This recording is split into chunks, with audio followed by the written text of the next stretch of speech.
இப்போ சக்கரை பொங்கல் உண்டாக்க போகிறேன். அதுக்கு வந்து நான் இப்போ எடுத்தது சின்ன கப்புக்கு ஒரு கப்பு அரிசியும் ஒரு கப்பு பருப்பும் எடுத்திருக்கேன். ரெண்டையுமா கலந்து பாசிப்பருப்பாக்கும். பாசிப்பருப்பும் ஆனால் வறுத்து இந்த அரிசி இருக்கேன் அரிசியும் வச்சு ஒரு 1/2 டம்ளர் பாலையும் விட்டு வேக வச்சுவோங்க குக்கரில். 1/2 டம்ளர் பாலும் 3 கிளாஸ் வெல்லம் 3 கிளாஸ் வெல்லம் விட்டுட்டு வேக வச்சு. இது என்ன அரிசி? இது சோனா மசூரி, அதாவது ஜீரக சம்பா. நீங்க ஏதானும் பச்சரிசியானும் பரவாயில்ல. இது இன்னும் வாசனையா இருக்கும். சாதா பச்சரிசியானாலும் பரவாயில்ல. வெல்லம் 1க்கு 2 வெல்லம் போட்டுவோங்க. அதுக்கு நீங்க 2 வெல்லம் போட்டு ஒரு பஞ்சாரி 1/2 கிளாஸ் போட்டுவோங்க. அதுக்கு நெய் வறுத்து தாளிச்சு கொட்டுறதுக்கு வந்து முந்திரி, திராட்சை, பின்ன அதுக்கு வாசனைக்கு ஏலக்காய் பொடிச்சது, கொஞ்சம் பச்சை கருப்பூரம் போடுறத ரொம்ப கடுகோளம் எடுத்துதான் போடலாம். அதிகம் போடாதுங்கோ, ரொம்ப காட்டா இருக்கும்.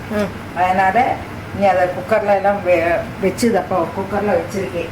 ஓகே, இதை வந்து குக்கர்ல வச்சு எடுத்திருக்கேன். அது வந்துட்டு நம்ம இந்த பாலும் விட்டு 1 கிளாஸ் அரிசிக்கு 3 டம்ளர் வெள்ளம் விட்டு 1/2 கிளாஸ் பாலையும் விட்டு வச்சிருக்கேன். நீங்க பால் வேணா இன்னும் கூட விட்டு வெள்ளத்தை கம்மி பண்ணிங்க, அது உங்க இஷ்டம்.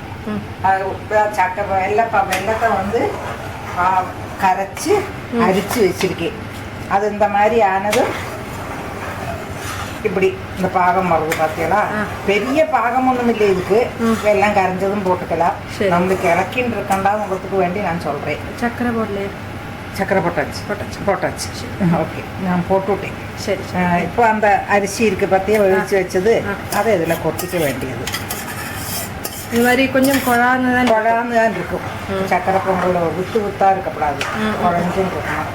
இது இப்போ ஒரு 10-15 நிமிஷம் இளக்கணும். இந்த வெள்ளத்தையும் நிறைய மூப்பிக்கிறதுக்குன்னு வச்சால் ரொம்ப நேரம் இளக்கின்னு இருக்கண்டா. அந்த தண்ணி பதம் ஆமா, இது போட்டது கொஞ்சம் வெள்ளமாகத்தான் செய்யணும் உங்களுக்கு. அது அப்படியே இருக்கும். கொஞ்சம் நெய்யை விட்டுவோங்கோ, இடைக்கிடைக்கு அப்படியே நெய்யை விட்டுட்டே இருந்துவோங்கோ இளக்கிறதுக்கு. உங்க தேவைக்கு ஏற்ற மாதிரி நெய்யை விட்டுவோங்கோ. நாங்கள் கொஞ்சம் நெய் ஜாஸ்தி விடுவோம் எல்லாத்துக்கும். அது பார்த்து விட்டுவோங்கோ. இது ஒரு 10 நிமிஷம் ஆகட்டும். ஆனதும் காட்டுறேன். அப்போ பாரு, அது நம்ம வத்தி இந்த மாதிரி ஆயாச்சு. ஓகே, இது சுமார் எத்தனை நேரம்?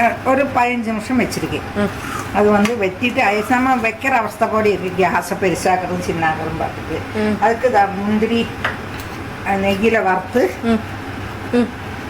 வறுத்து மூப்பிச்சு வச்சிருக்கேன். அதில் திராட்சையும் போட்டிருக்கேன். நெய்யோடு கூடி அதை விட்டு விடுவோம். ஓகே, நடுவில் நெய்யை விட்டுண்டோம். நெய்யை விட்டுருந்தேன், இடைக்கிடைக்கு நெய்யை விட்டுக்கணும். இதை வந்து ஏலக்காய் பொடி போட்டிருக்கேன். பச்சைக்கல் போடும் வந்து ரொம்ப கம்மியாக தான் போடணும். அது ரொம்ப ஜாக்கிரதையாக போடணும். இந்த அளவு கூட போடண்டா, இதை கூட முழுவதும் போட மாட்டேன். போடும் அப்புறம் தான் வேணும். ரொம்ப ஜாஸ்தியாக போட்டால் அது ஒரு கசப்பாட்டம், ஒரு குத்தல் வந்து விடும். ஓகே, அதனால அது முள்ள இதுதான் கேஸ் அணைச்சாச்சு. இது அவனோட இது விட்டுவோங்க. இது விட்டுருக்கத்தான் இந்த முந்திரி மூப்பிக்கிறதுக்கு அது வந்து 1 ஸ்பூன் 2 ஸ்பூன் ஆயில் விட்டுவோங்க. நல்ல ஆயில். இன்னும் என்னாச்சா நெய்யை உரைச்சி வராதைக்கு நல்லா தளர இருந்துட்டு இருக்கும். அதுக்கு வேண்டித்தான் அதை விடுறது, வேற ஒன்றுக்கும் இல்லை. அந்த நெய் தனி நெய்யாத்தான் உரைச்சி போயிடும். அந்த உரைக்காதைக்கு அது எப்போ பார்த்தாலும் தளர்ந்துட்டே நல்லா இருக்கும்.